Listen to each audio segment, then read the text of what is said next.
Ce budget, est-ce que oui ou non, vous allez le faire passer avec l'arme du 49.3 ? Avez-vous d'autres solutions ? Vous avez observé que parce que je respecte le Parlement, tous ceux qui s'y trouvent et qui ont une part de la légitimité populaire, quel qu'il soit, j'ai accepté et j'ai voulu qu'ils débattent jusqu'au bout.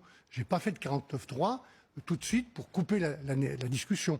Donc il est maintenant passé au Sénat, où une grande majorité du Sénat, et je remercie le président Larcher et tous ceux qui sont avec lui, me soutient et soutient le gouvernement. Et puis ensuite, il y aura une commission mixte paritaire, c'est un peu technique, et ensuite un vote probablement avec un 49.3 à l'Assemblée nationale. Assurément ou probablement ? Non, probablement, assurément, parce qu'il n'y a pas de majorité à l'Assemblée nationale, et c'est comme ça que je serai obligé de proposer à l'Assemblée nationale d'adopter le budget. Je respecte le Parlement, mais je vais probablement utiliser un 49.3, donc c'est les mots de Michel Barnier en l'espace de 45 secondes. Eh ben vas-y Michel, passe ton 49.3, qu'on ait une bonne motion de censure, parce que vous savez, si Michel Barnier, il avait travaillé correctement avec les partis d'opposition pour son budget, en évitant, encore une fois, de mettre des hausses d'impôts, des hausses de taxes sur l'électricité, etc., je pense que, tu vois, il y aurait eu moyen que son budget y passe. Parce que le budget, il est obligatoire, les amis. S'il n'y a pas de budget de voter, ça va être le bordel.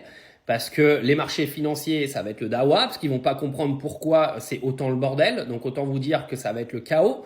Et derrière tout ça, tout ce qui est paiement des aides sociales, etc., ça va être le bordel total. Je vous le dis, s'il n'y a pas de budget de voter, le pays il est à l'arrêt. Alors déjà que économiquement, c'est de pire en pire. Si là, il n'y a pas de budget de voter, ça va être un carnage.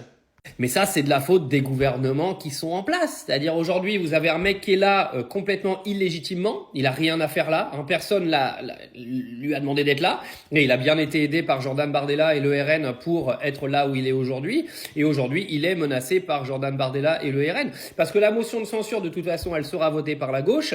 Et ce sera en gros l'extrême droite qui décidera si le budget saute et le gouvernement avec.